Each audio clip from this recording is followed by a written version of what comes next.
Have you ever walked into a quiet chapel, lit a candle, and felt like someone unseen, was already waiting for you? I didn't plan to share this story. For a long time, I kept it tucked away, like an old letter you can't bring yourself to reread.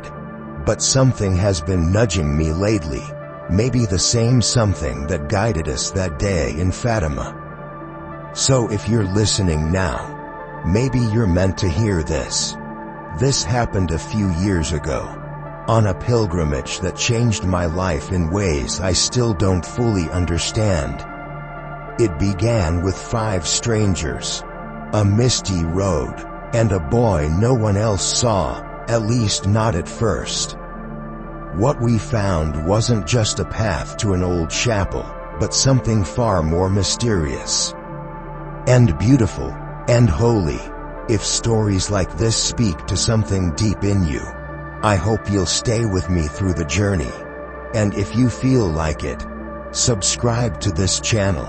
It helps me keep sharing stories that aren't always easy to explain, but are too real to ignore. Now, let me take you back to the very first morning we arrived in Fatima.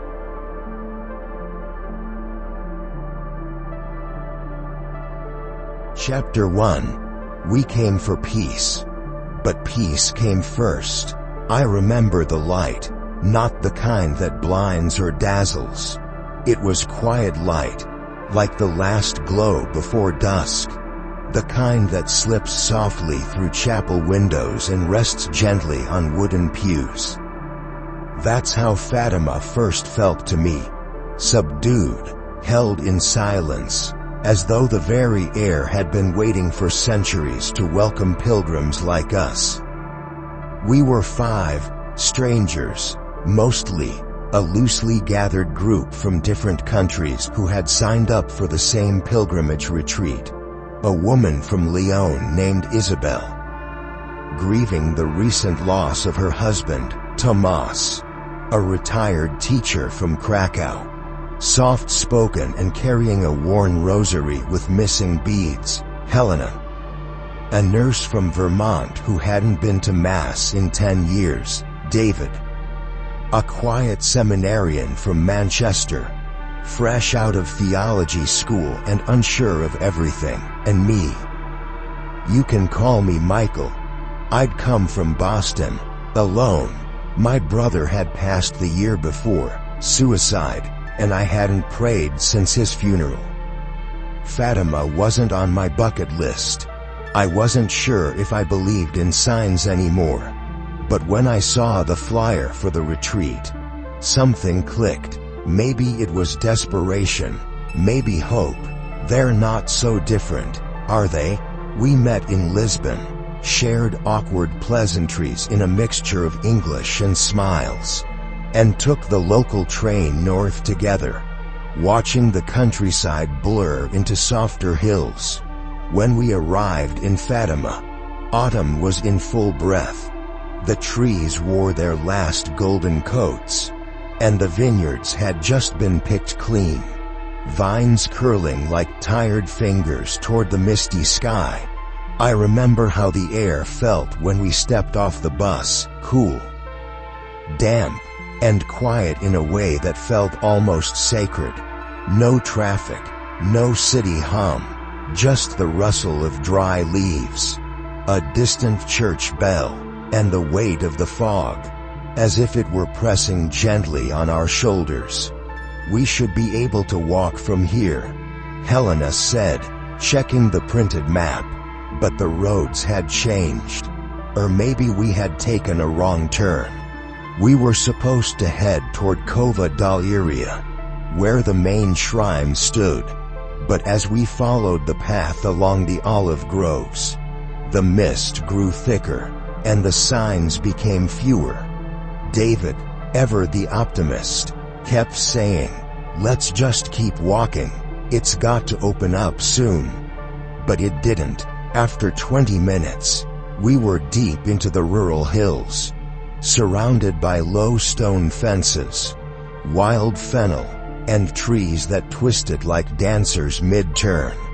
There were no locals in sight, no houses, just fog and silence. "We're lost," Isabel whispered, "and I think it's getting colder." We huddled under our jackets and scarves, unsure of whether to press on or turn back. The mist had swallowed the road behind us too. My phone had no service, no GPS, just a spinning circle and the word, "searching." That's when we saw him. He was standing on a stone near the bend of the path, partially obscured by mist. At first, I thought he was a statue, a small, unmoving figure in a white robe, still as the trees. Then he turned slightly, and I caught the gleam of something in his hand. It was a rosary, not plastic or modern, but old-looking. The beads seemed carved from wood, maybe olive, and the crucifix hung low at his side. He couldn't have been older than 10. His robe was loose and white, tied at the waist with a simple cord. On his head, he wore a small cap, silver, almost metallic in sheen, like something you'd see in ancient liturgical paintings. He wasn't barefoot, but his sandals were thin, and his feet were dusty. We stood frozen. Isabel was the first to speak. "Hola, menino." The boy looked at her, smiled faintly, and pointed down a narrow path to our right, one none of us had noticed before. He said something in Portuguese. It sounded melodic, almost too smooth for a child's voice. David, who spoke a little, translated. He said, "This is the path to where your hearts are waiting." None of us moved. Then the boy looked at each of us in turn, calm, unafraid, as if he knew something we didn't. When his eyes met mine, I felt a strange warmth bloom in my chest. Not like love, not fear, something older, familiar. "Obrigado," Helena stammered, stepping forward, but the boy simply smiled again, turned, and walked into the fog. Within seconds, he vanished completely. Where did he go? Tomás muttered, eyes wide. He didn't make a sound. We rushed to where he had stood, but the ground was dry. No footprints. The mist was thick, but not enough to hide a running child. Yet he was gone, like breath into winter air. We stared at the path he had pointed to. It wasn't marked, overgrown, narrow, a thread between brambles and thorn bushes. "Do we follow it?" I asked, more to the sky than to the group. No one answered, but slowly, silently, we began to walk. The path wound like a ribbon between hills, dipping into hollows where water gathered in still puddles.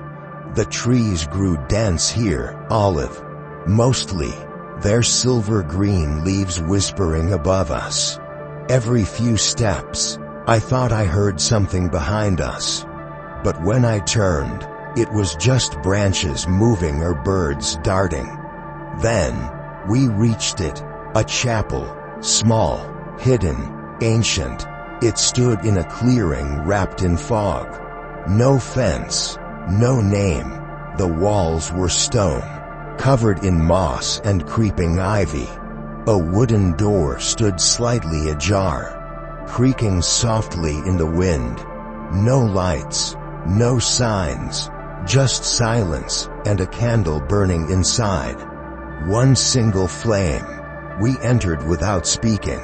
The air inside was cooler than outside, but not cold. It smelled of incense and thyme, like old wood, melted wax, and something floral. At the front was a simple altar, a carved statue of the Virgin Mary, and beside it, a small wooden cross. No grandeur, no gold, just presence. We each took a seat in one of the few wooden pews.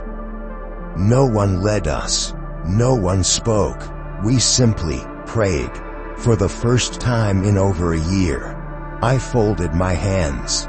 I didn't know what to say, but I felt something in that place, something watching us. Not with menace, but with quiet compassion, as if the chapel itself remembered the footsteps of every soul that had ever passed through it. When I opened my eyes, Isabel was weeping quietly. Tomás was kneeling. Helena had her hands over her heart. David had his eyes closed, lips moving silently. And then I noticed something strange. The candle. It hadn't melted. An hour must have passed, maybe more, but the flame stood just as tall as when we entered. No wax had dripped, no flicker, just steady, unwavering light. Do you think this is where he wanted us to be?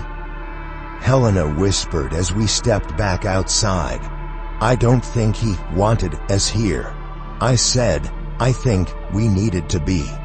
We looked back at the path, now barely visible through the swirling fog.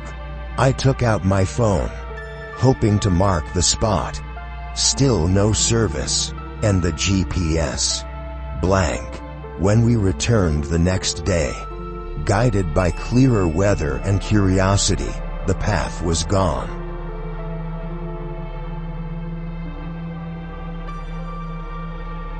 Chapter 2: The Chapel Within the Mist. There's a strange kind of silence that lives in olive groves. It's not the silence of absence, or sleep, or waiting.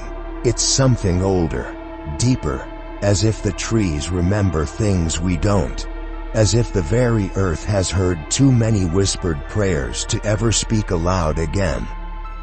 That's the silence we stepped into when we followed the boy's path. The narrow trail he had pointed to, threaded between gnarled trunks and moss-covered rocks, was barely visible beneath the fallen leaves. But we walked it anyway, like people who didn't quite know where they were going, but also didn't need to know. The fog clung to our coats and hair like a living thing. Around us, the landscape breathed in shades of gray and olive green. The farther we walked, the more the world fell away. No more road sounds, no planes, no voices, just wind through branches, and the rhythm of our footsteps. David was the only one who spoke, occasionally muttering bits of scripture under his breath, maybe to calm himself. Or maybe because silence made him uneasy. Helena walked beside me, her arms folded tight across her chest, eyes scanning the woods like she was expecting something, or someone, to step out at any moment. At one point, Isabel paused and touched one of the trees. "They're so old," she said softly. "It's like they're listening." Tomás said nothing, but he reached into his coat and clutched his rosary more tightly. We had been walking for perhaps 15 minutes when the grove began to thin, and we emerged into a small clearing. That's when we saw it. The chapel. It stood there like something placed rather than built, stone walls gray with age, edges softened by moss and vines. The fog curled around it like fingers that refused to let go. Its roof sagged gently in the middle, but held strong. The wooden door, slightly ajar, swung in the wind with a tired creak. No sign, no name, no bells, but a single candle burned inside. We approached slowly, unsure of whether we were trespassing or simply arriving. The moment I stepped over the threshold, I felt it, not a chill, not a presence exactly, but a kind of thickness in the air, like memory or reverence. The stone beneath our feet was cold and damp with mist. Inside, the chapel was small, maybe 15 feet by 20, no pews. Just a few wooden benches. And at the far end, a low altar. On it stood a wooden statue of the Virgin Mary. Not polished, not painted, just carved from simple wood, hands together in prayer, eyes closed, her expression peaceful, and at her feet, that same candle, tall, flickering steadily, despite the drafts moving through the room. There were no electric lights, no windows. The mist outside created a bluish glow that seeped through the cracks in the walls, turning everything a kind of dream gray. We stood there, 5 travelers, suddenly hushed. Then Tomás stepped forward and knelt, and the rest of us followed. I don't know how long we stayed. Time doesn't move the same in places like that. I remember closing my eyes and placing my hand on the bench beside me. The wood smooth from years of silent touch. I whispered the first prayer I had said in months, not even words. Really, just a release, a letting go of something I hadn't realized I was holding. And in that moment, I heard it, a voice, not outside, not booming. Inside my own mind. You were never alone. It wasn't male or female. Just kind, ancient and intimate at once. I opened my eyes, heart thudding, but everyone else was still in prayer. No one had spoken. David had tears running down his cheeks. Helena had placed her palms face up on her knees, like someone waiting to receive. Isabel sat completely still, eyes open but distant, like she was listening to music no one else could hear. Later, when we compared our experiences, we realized something strange. Each of us had felt accompanied. Tomás had felt the warmth behind him, like a hand resting gently on his shoulder. Helena said she heard humming, soft and low, like a lullaby her mother used to sing in Polish, though no one else had heard it. Isabel said she smelled roses, faint but distinct, even though the chapel was empty of flowers. David swore he felt someone kneel beside him. And I heard those words, clear as anything I've ever known. You were never alone. When we finally stood to leave, the candle still burned, tall and untouched.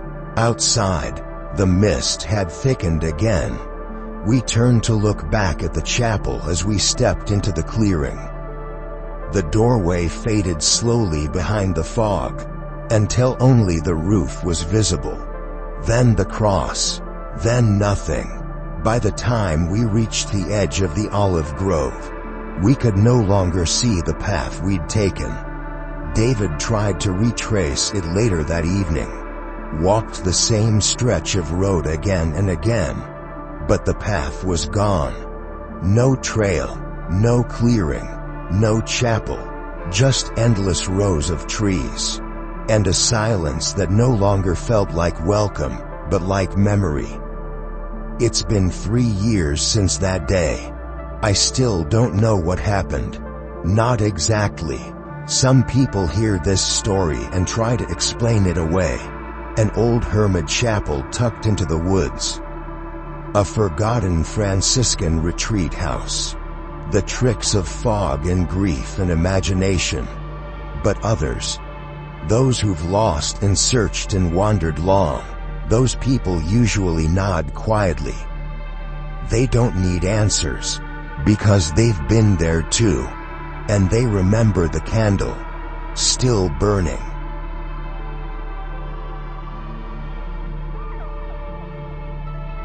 Chapter 3: The History of the Martyr. The day after we found the chapel, we didn't talk much. Back at the hotel, the morning passed in a haze of glances and quiet nods. We sat together at breakfast, stirring tea we didn't drink and eating bread we couldn't taste. Something had shifted in all of us, though we hadn't yet found the words to describe it. Tomás was the first to break the silence. "I saw him again," he said. We all looked up. "In my dream," he clarified. "Same robe, same eyes." Isabel reached for her tea, her hands trembling just slightly. Helena looked at David, who simply nodded once, as if confirming something unspoken between them. We decided, almost wordlessly, to go see the parish priest. The old church stood on the edge of the village square, flanked by stone houses with terracotta roofs and flower boxes that still held the last tired blooms of summer. Its whitewashed walls had yellowed with age, and the bell tower cast a long, solemn shadow across the cobblestones. The priest's name was Father João. He was thin, with deep-set eyes and a voice that carried the softness of one who had spent a lifetime listening more than speaking. When we explained what had happened, he didn't react the way we expected. No raised eyebrows, no dismissive chuckles. He just sat very still in his wooden chair, hands folded over his lap, and closed his eyes. When we finished our account, the silence lingered. Then he stood, slowly, and said only one word. "Come." He led us through the church's side door, down a narrow hallway lit by a single bulb that flickered like candlelight. At the end of the corridor was another door, thick, wooden, with a brass handle polished by years of use. "This," he said, unlocking it with a large iron key, "is not usually open to visitors.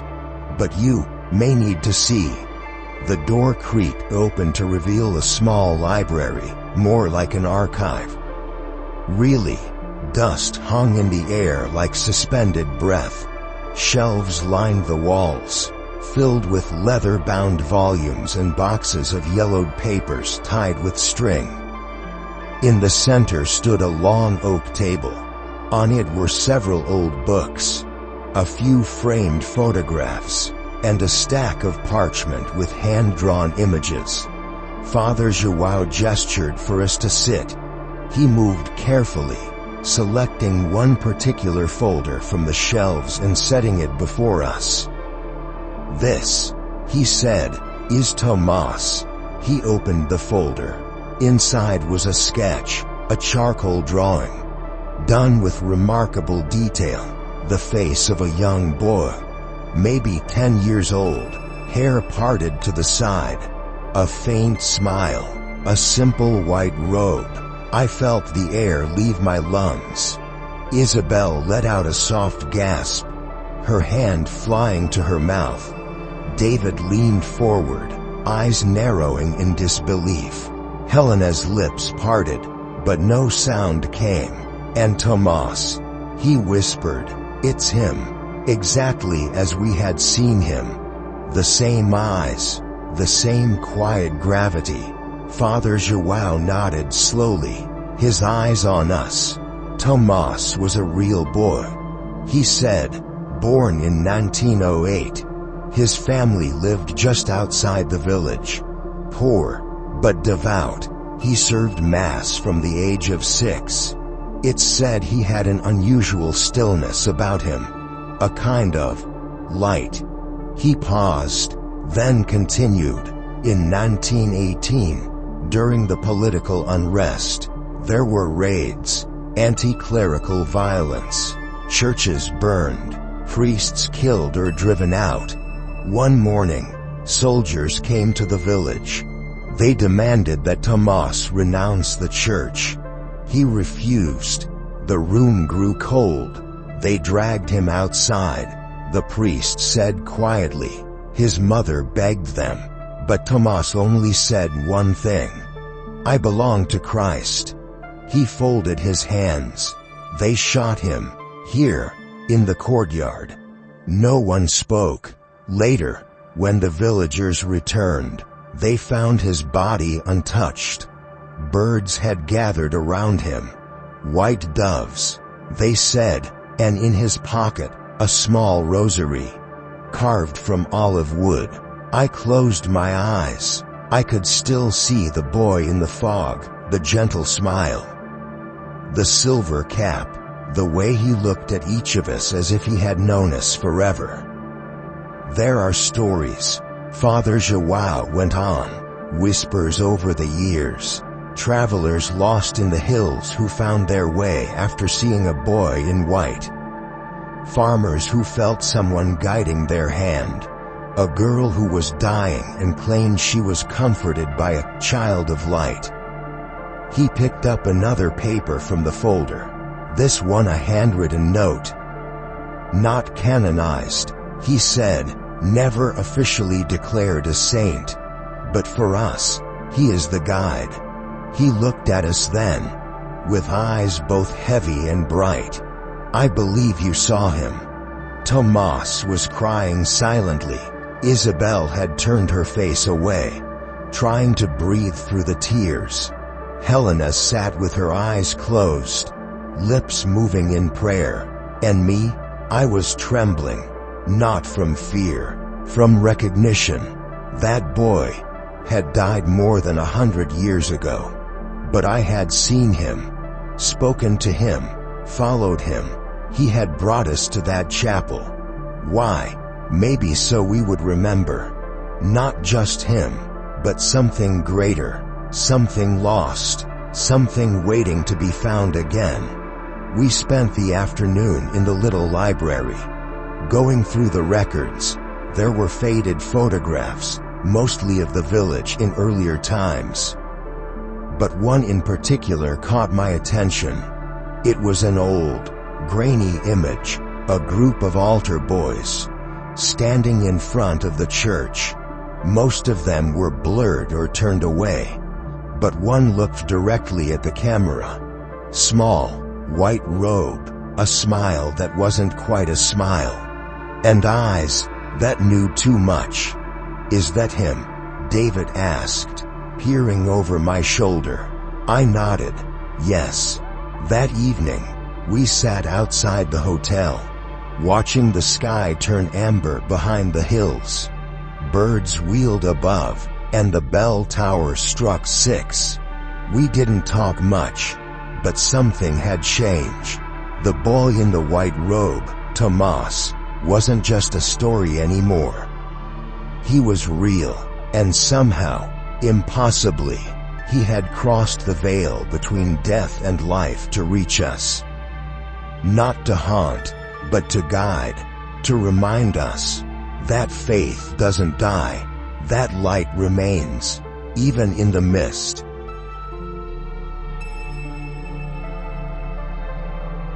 Chapter 4 Signs and Stirrings. The days after our visit to the library felt different, as if some veil had been pulled back, and the world underneath was breathing differently. We stayed in Fatima, continuing our pilgrimage, but something in us had shifted, quietly, like a river changing its course underground. Each of us carried the memory of the boy now, Tomás, the boy in the white robe who had stepped out of the mist and into our lives.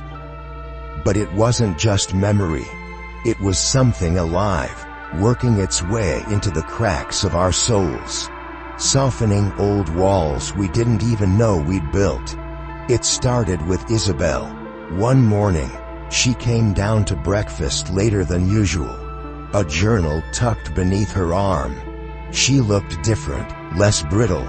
Somehow, her face was still lined with sadness, but there was a new kind of light around her, as though she had remembered how to hold herself in hope again.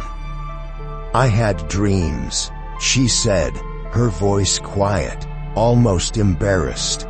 2 nights in a row. We leaned in. There was light, she continued, everywhere, so bright I couldn't see shapes. Just warmth. And I heard children's voices, praying. It sounded like the Hail Mary, but slower, sweeter. She shook her head slightly, as if trying to make sense of it. I wrote it down, she said, tapping her journal, not because I needed to remember. I already know I won't forget. I wrote it because I needed proof it was real. Tomás smiled gently, the way a grandfather might when hearing a grandchild describe their first prayer. It's real, he said, even when no one else sees it. Then there was Helena, who hadn't touched a rosary in a decade, now carried one everywhere she went. It dangled from her fingers like a lifeline, the beads slipping through her touch whenever she paused, even in the middle of a conversation. One evening, as we sat outside a cafe near the basilica, she admitted it aloud for the first time. I used to hate the sound of the rosary, she said, watching the sunlight melt against the cobblestones. It reminded me of every funeral, every hollow prayer I ever heard. It felt empty. She held up the simple wooden rosary she now carried. But now, I don't know, it's different. When I pray it now, it's like someone is praying with me. She didn't need to explain. We all understood. Sometimes grace doesn't crash through your life like a thunderclap. Sometimes it slips in like a sigh, and you only realize it after your whole soul has already shifted. David, too, changed, though he didn't say much. His steps grew lighter, his laughter came more easily. And once, when we passed by the great square in front of the basilica and saw children playing near the fountains, I caught him smiling to himself, one of those quiet, aching smiles you only see on someone who's found something they thought they'd lost.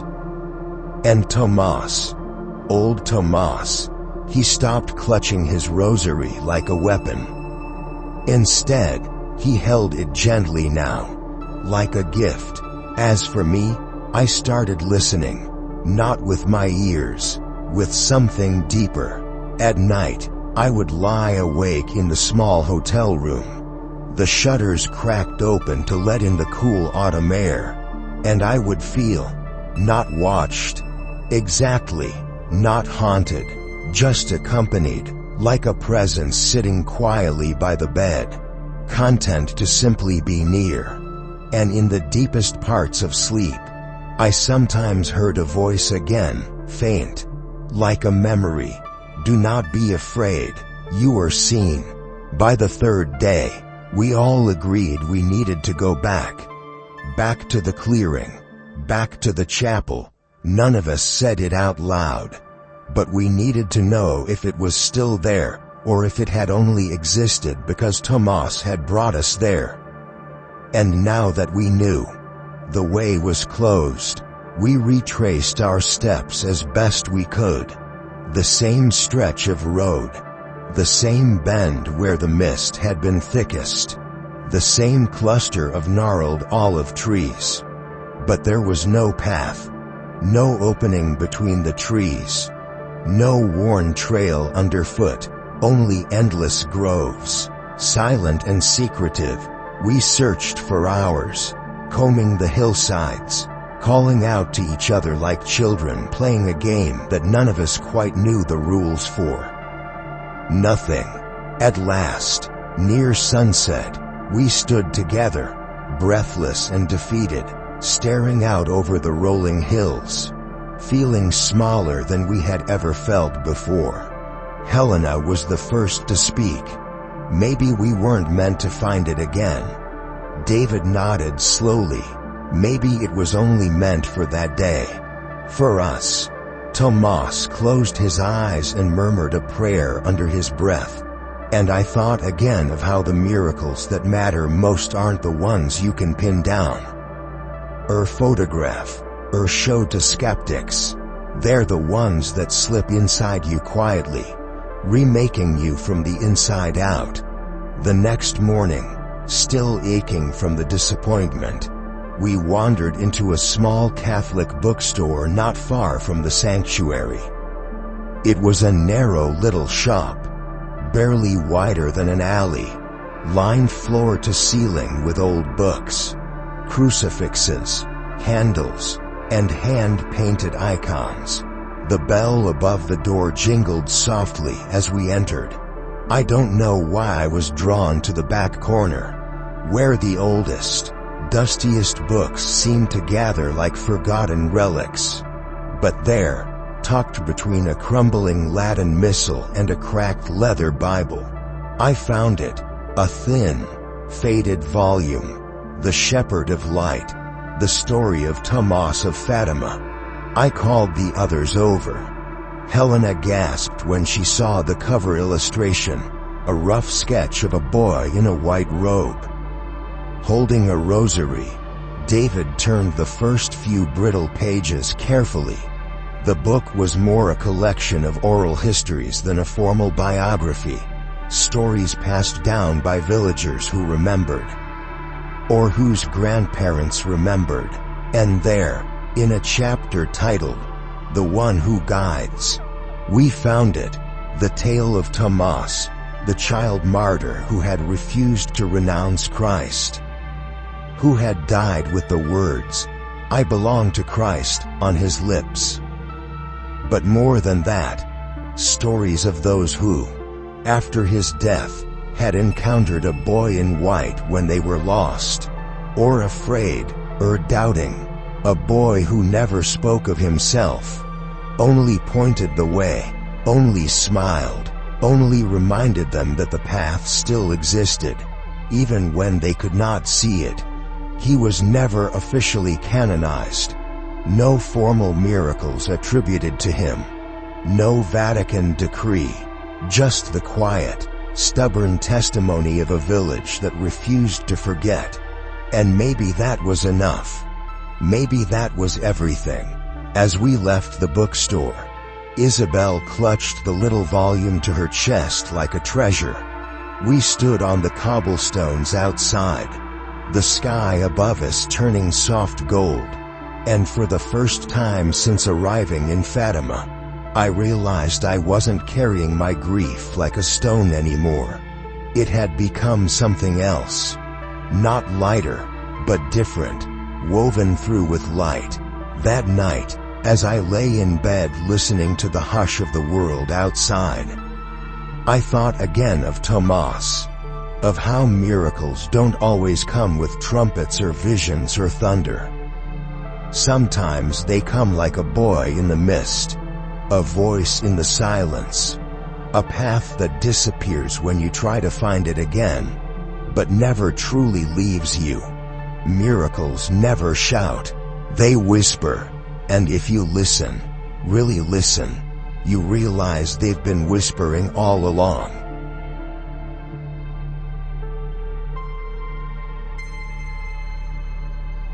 Chapter 5. Testimonies and Silences. Subheading: He walks in silence, but leaves faith behind. There's a certain kind of silence that settles after miracles, the kind that isn't filled with awe or shouting, but with a quiet, reverent stillness. That's the kind of silence that wrapped around us in the days after finding the book about Tomás. We carried it with us everywhere, tucked in Isabel's bag like a relic. Every evening, we gathered together, rereading the same passages, marveling at the small, holy echoes hidden between the words. And somehow, without anyone really suggesting it, we decided to attend one of the local pilgrim gatherings at the rectory. It wasn't an official event, just an informal circle hosted by the parish, open to anyone who had something to share. I don't know what we expected. Maybe a few curious locals, maybe other travelers. What we found was a tapestry of faith stitched together with tears, laughter, and long, aching silences. The meeting was held in a modest room behind the rectory, a space that smelled faintly of old books and polished wood. There were about 20 people gathered, from all walks of life. Old farmers with hands thick as tree roots. Young mothers clutching restless toddlers. Teenagers slouched in chairs, pretending not to care. Elderly couples sitting so close their shoulders touched. At the front sat Father Joao, smiling gently, his hands folded in his lap. We sat near the back, unsure whether to speak. We were outsiders, after all, guests in a story not entirely our own. The evening began with prayer, simple, unadorned, and then Father Joao opened the floor. One by one, people stood to speak. Some shared stories of prayers answered in ways too perfect to be coincidence. A missing son returning home. A cancer diagnosis reversed. A marriage healed after years of silence. Others simply spoke of feeling seen, of sitting in the great square under the sun and suddenly knowing, deep in their bones, that they were not forgotten. Then it was our turn. David nudged me with his elbow, and before I knew it, I was standing, my palms sweating. I told them everything, about the mist, about the boy in the white robe, about the candle that never melted, about the path that disappeared. When I finished, a hush fell over the room. Not the hush of disbelief, the hush of recognition. An old man near the front, wearing a battered cap and a jacket 2 sizes too big, cleared his throat. "My father," he said, voice thick with accent and age. He told me same story. Long ago, 1962, the room leaned in. He was lost. Storm came. No road, no sun.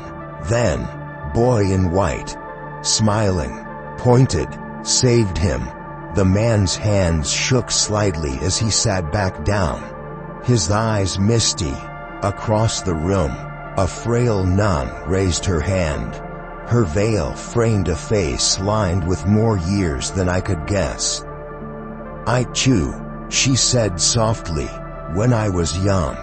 Big rain, lost in fields, cold, alone." She smiled, small and secret. He came, took my hand, led me home. When I turned to thank him, he was gone. A murmur rippled through the crowd, not disbelief, but a soft collective inhale. The kind of sound people make when something old and half-remembered stirs awake inside them. After that, the stories poured out. A woman spoke of losing her way on a pilgrimage years ago, only to be led back to the group by a small boy who vanished before anyone else saw him. A man told of falling into despair after his wife's death, and dreaming of a boy standing beneath a tree, holding a rosary, smiling without speaking, waking up with a peace he hadn't felt in months. A teenager, red-faced with embarrassment, admitted he had once wandered off during a procession, frightened and angry, and a boy in white had stood blocking his way, arms folded, until he turned back toward his family. Each story different, each story the same. Later that evening, after the gathering ended, we lingered around the old fountain in the rectory courtyard. The stars were just beginning to prickle against the velvet sky. I found myself standing before a small statue of the Virgin Mary nestled into the garden wall, simple, weathered by time, her hands folded in eternal prayer. I closed my eyes and whispered a few words I hadn't said in years. Nothing fancy, just thanks. And as I stood there, the strangest thing happened. I felt it, a hand, small, light as a bird's wing, resting on my shoulder. I turned sharply, heart hammering. No one was there. Helena and Isabel were across the courtyard, deep in conversation. Tomás was sitting on a bench, thumbing his rosary. David was near the gate, speaking with Father João. But I knew. I stayed there a moment longer, tears stinging my eyes, before joining the others. That night, none of us slept easily. Not because of fear, because of fullness, as if something vast and holy had been poured into us, and our small hearts didn't know how to hold it. In the days that followed, little signs continued to appear. A child's laughter echoing in the olive groves when no children were around. The scent of roses drifting through the chapel air even when no flowers had been placed. Candles burning slower than physics should allow. None of it could be proved. None of it could be photographed or analyzed. And yet, none of us doubted anymore. Because faith, real faith, isn't built on proof. It's built on presence, on a whisper that calls you forward even when the road disappears. On the hand you feel in the dark when you think you are alone. We came to understand something simple, yet profound. Some souls never leave, not to haunt, not to frighten, but to guide, to walk with those who wander, to light the way home when everything else is lost to fog and sorrow. Tomás was one of them. Maybe there were others. Maybe every lost traveler had a silent companion they never noticed until the moment they needed them most. I think about it still, even now, years later, standing on busy streets or sitting alone in the quiet hours before dawn. I sometimes feel it, that subtle, impossible nudge, a sense that I am not walking alone. That somewhere, in the folds of mist and memory, a boy in a white robe walks quietly at my side. He asks for no recognition, no prayers in his name, only that I keep moving forward, only that I remember, and I do, I remember.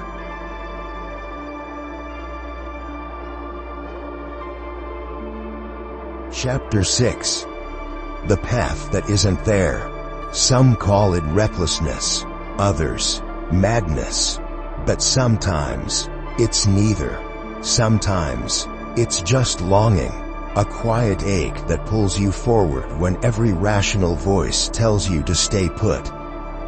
That's how I felt that morning. The mist lay thick over Fatima, heavier than I had ever seen it. The world beyond the hotel windows was nothing but swirling gray. The kind of fog that eats up sound and light and leaves you feeling suspended in a dream. Everyone else was still sleeping, or pretending to, restless bodies beneath thin blankets, twisting and sighing like the mist itself had found its way into their dreams. I sat on the edge of my bed, tying my boots with slow, deliberate fingers. I didn't know why I was going back, only that I had to. Not because I thought I'd find the path again, but because something inside me needed to walk it, whether or not it still existed. I slipped out into the morning, the air cold and wet against my face. The streets were deserted. The lamps along the square burned like faint stars in the mist, their halos soft and wavering. I didn't take a map. I didn't need one. My feet knew where to go before my mind did. Down the narrow lane behind the bakery, past the dry fountain shaped like an open lily, across the cracked flagstones where the pigeons usually gathered, and then into the olive groves. The mist thickened as I moved farther from the village. Branches clawed softly at my jacket, Stones shifted underfoot. The ground smelled of wet earth and old leaves. I walked without thinking, without choosing. I followed the way the air seemed to breathe, the way the trees leaned. Every so often, a shape would loom ahead, just a bush, a rock, a fallen limb, but each time my heart leapt, thinking for a wild second that it might be him, that it might be the boy. I don't know how long I wandered. Minutes, hours. Time has no edges in fog like that. And then, there he was, standing just beyond a cluster of olive trees, half hidden by mist, exactly as before. White robe, silver cap, barely touching the ground. It seemed. He didn't speak. He didn't beckon. He just looked at me, directly, deeply, and smiled. Then he turned and began to walk. I followed. I didn't even hesitate. Branches brushed my arms. Rocks scraped my boots. Cold mud sucked at my steps. Still, I followed. He moved lightly, almost gliding, barely disturbing the mist. Every so often, he would glance back, not impatiently, not urging, but simply to make sure I was still there. And I was. I would have followed him anywhere. Finally, we came to a clearing. A wide, empty space among the trees. No chapel, no statues, no visible sign of anything at all. Just raw earth, mist curling over it like smoke. The boy stopped at the center of the clearing. He turned to face me, and though he said nothing, I knew exactly what he was asking. I dropped to my knees. The ground was cold, wet, gritty with sand and stone. But I knelt there, folding my hands, bowing my head, and for the first time in my life, maybe the only time, I prayed without words. No petitions, no questions, no bargains, just presence, just the silent, trembling offering of everything I was, everything I had been, everything I would be. The mist wrapped around me like a living thing. And then, something incredible. I felt it, heat, radiating upward from the ground itself. A deep, steady warmth that soaked into my skin, my bones, my heart. It wasn't fire, it wasn't sunlight, it wasn't anything I could name. It was love, pure, unconditional, uncompromising. It flowed up through my knees, through my chest, through the hollow spaces of my soul I hadn't even known were empty. And I wept, silently, shamelessly, for the boy I had been, for the man I had become, for all the roads I had walked away from without even realizing it. When I finally looked up, the boy was gone. The clearing was empty again. Just mist and stone and silence. But I wasn't alone. Not anymore. I rose slowly, my legs stiff, my jeans soaked through with mud. I turned back toward the village, not needing to see a path to know the way. I carried it inside me now. When I returned to the hotel, the others were waiting in the courtyard. Their faces lit up when they saw me, relief, joy, worry all tangled together. Helena ran forward, reaching out to steady me as I stumbled a little. "Where did you go?" Isabel cried. I opened my mouth to answer, but the words stuck. How could I explain? How do you describe walking into the heart of mystery and being remade? Instead, I simply smiled.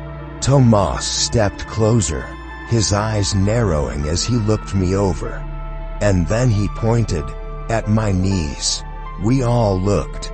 My jeans were stained dark at the knees, not just with mud, but with a deep reddish-brown mark, almost like clay, and in the center of each mark, clearly visible despite the dampness, was the faint, unmistakable outline of a cross. No one said anything for a long time. There was nothing to say. We all knew. Later, sitting by the fire in the tiny common room, Helena whispered, "It's like you knelt before something holy." I nodded. Not something. Someone. Or maybe the very presence of God himself. Breathing through the earth, the mist, the boy.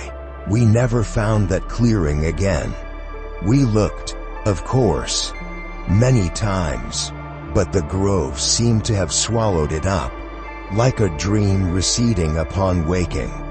No photographs, no GPS coordinates, no physical evidence, only the marks on my knees. And the memory burned into my soul. Some roads aren't meant to be mapped. Some places aren't meant to be claimed.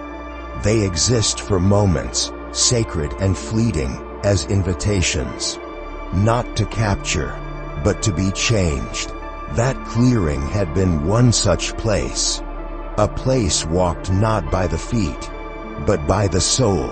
I wonder sometimes, now, if all of life isn't like that. A series of paths that seem invisible until you've already walked them. A series of invitations whispered through mist and silence. Come, kneel, be changed. Come, trust what you cannot see. Come, and remember, you are not alone. You were never alone. And maybe, just maybe, somewhere beyond the veil, a boy in white still walks ahead, smiling.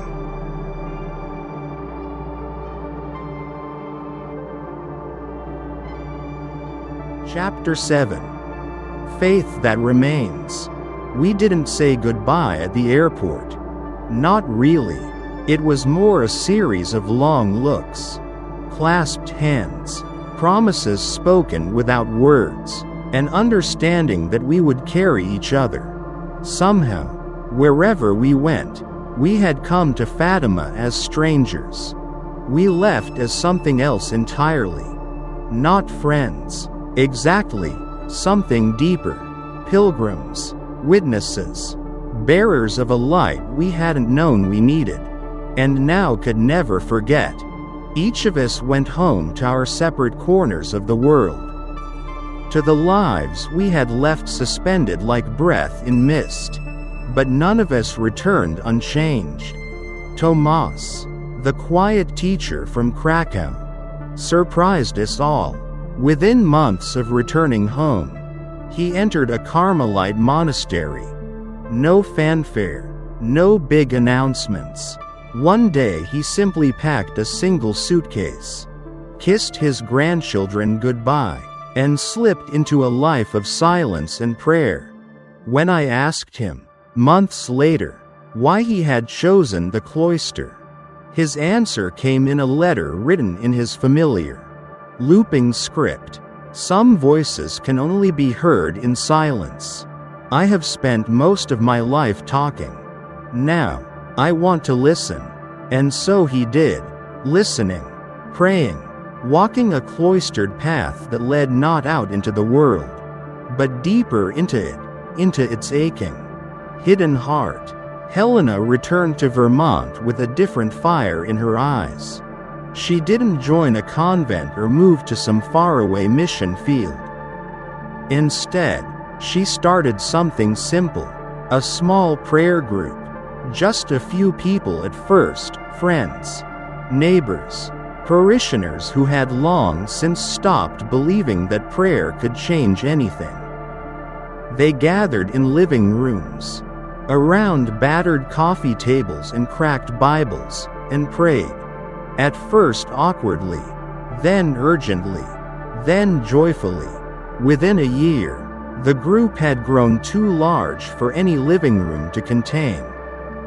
They moved to the parish hall, then to the old, unused chapel, People who hadn't set foot in a church for decades found themselves drawn back, not by preaching, not by pressure, but by the quiet, stubborn certainty that somewhere, somehow, someone was still listening. And Helena?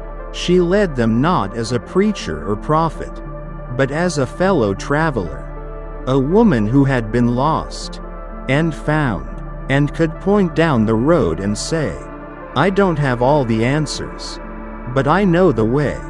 Isabel found her calling in a way none of us expected. She wrote, not sermons, not theology, stories. She compiled testimony after testimony, accounts of ordinary people who had glimpsed the extraordinary. However briefly, she wove them together into a book titled The Invisible Guides, Stories of Lost Roads and Found Souls. It wasn't a bestseller, no flashy marketing campaign, no celebrity endorsements, just a small, modest book that somehow found its way into the hands of those who needed it most. Emails flooded her inbox, letters arrived, handwritten and trembling. I thought I was crazy. I thought I was alone. Your stories reminded me that there is still light. Isabel wrote a dedication at the beginning of the book. To the boy in the white robe. I cannot prove you exist, but I no longer need to, because I have walked the path you opened. As for me, I kept walking, too, not always gracefully, not always faithfully, but walking nonetheless. I started seeing things differently, not visions or apparitions, but small things. A stranger's smile at a bus stop, a single candle flickering in an empty church, a child's laughter slicing through a gray afternoon. I learned to see those moments for what they were. Not interruptions, not coincidences, but invitations, tiny doorways into grace.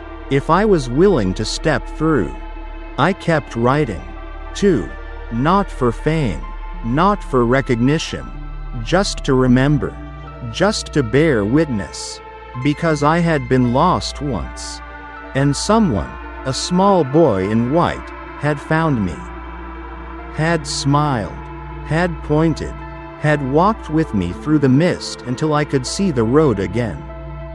I owed him everything.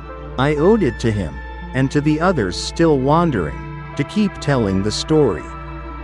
Even if no one else believed, even if it was only ever a whisper against the roar of the world.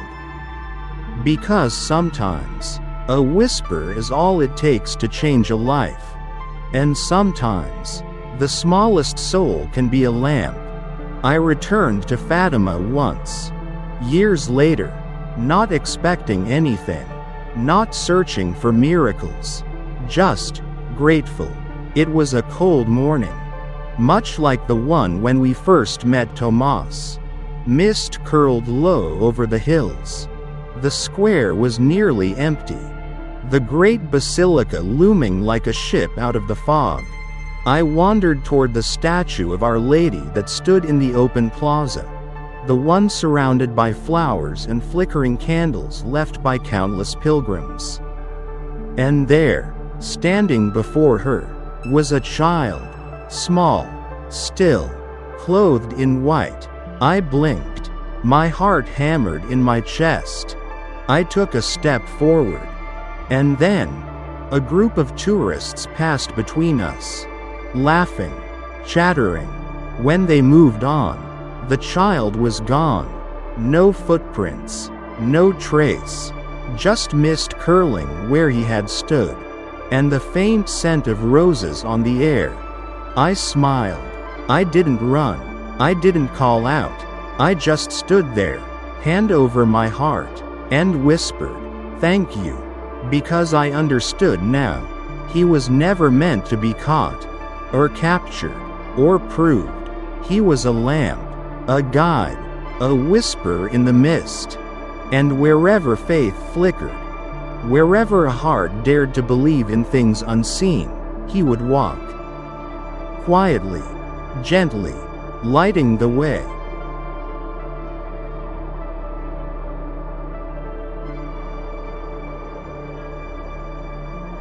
Long before we ever stumbled through the mist, long before we heard his laughter in our dreams or followed his silent steps across the hidden fields, there was Tomás, not a saint in marble, not a legend carved in gold, just a boy with dirt under his nails and calluses on his feet. A boy who knelt in the cold stone church every morning before the sun rose, whispering prayers in a language older than time. A boy who learned the weight of a rosary before he learned to write his name. They say he was small for his age, fragile-looking, almost the kind of child you might expect to hide behind his mother's skirts during storms. But Tomás was not that kind of child. He had a different kind of strength, the kind that burns quietly, steadily, like a lamp in a shuttered room. When the soldiers came, he didn't run, even as the bells tolled in panic, even as doors slammed and shutters were drawn.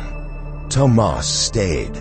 He was sweeping the floor of the tiny chapel when they stormed in, rough men with rougher hands. Muddy boots, curses on their lips. They mocked him first. The tiny altar boy, standing so straight and solemn, broom still in hand. "Where is your priest, little one?" they jeered. Tomás said nothing, only bowed his head. One of them kicked over the altar candles, spilling wax like blood across the stones. Another ripped the crucifix from the wall and hurled it into the mud outside. Still, Tomás stayed, not because he was brave, because he belonged to the chapel, to the faith, to the quiet, unseen God who had whispered his name long before any human tongue did. When they dragged him into the square, the village watched in silence. His mother wept, clutching her apron. His father stood frozen, fists trembling at his sides. Neighbors peeked from behind shutters, too afraid to intervene. The officer barked the demand. "Renounce him, renounce your Christ, and you may go free." Tomás raised his head. There was no defiance in his face, no fear, only a kind of shining peace that made the hardened soldiers shift uncomfortably. "I belong to Christ," he said. The words were simple, not a sermon, not a shout, just a boy stating a fact as plain as the earth beneath his feet. The officer's face twisted with something ugly, anger, maybe, or something deeper, fear. A shot rang out. Tomás fell, not violently, not dramatically, just folded into the dust, like a dropped flower. They say the doves came first, before any human dared move, before even the priest who had been hiding behind the rectory dared emerge. The birds descended, white doves, dozens of them, circling, fluttering, resting their soft bodies around the still, small form. When they finally lifted his body, they found a rosary clenched tightly in his hand. Its beads were cracked, worn, simple olive wood, darkened by sweat and prayer. The cross at the end was broken in two, but still clutched, fiercely, against his heart. They buried him on the hill where the olive trees grew thickest. No marble marker, no choir singing, just a rough wooden cross driven into the soil. And beneath it, a boy in a simple white robe, who had chosen to keep walking the path of faith when it would have been so easy to turn away. Years passed. The world forgot, as it always does. Wars came and went.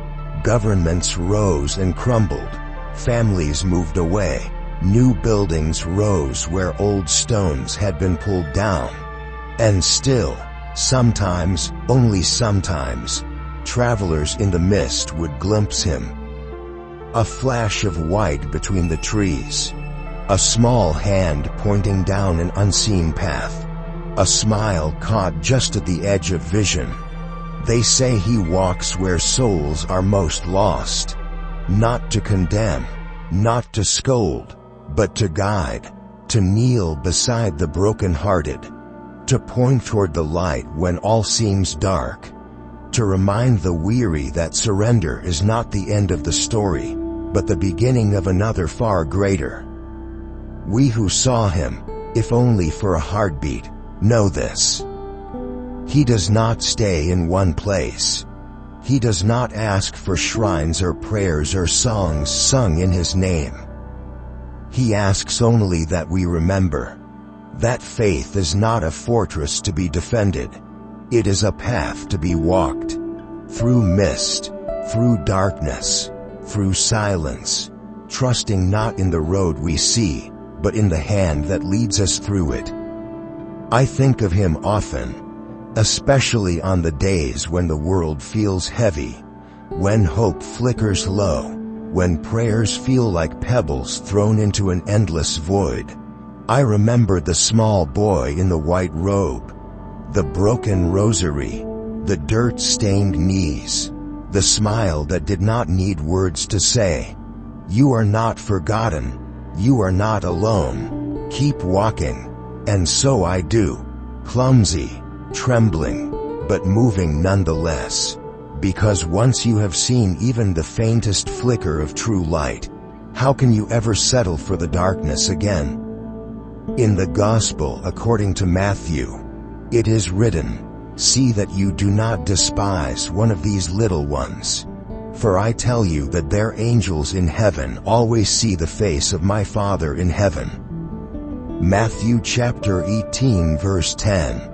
May we never forget, may we never overlook the small lamps placed quietly at the crossroads of our lives. The small voices singing in the mist. The small hands pointing toward home. And may we have the courage, always, to follow. Even when the path isn't there.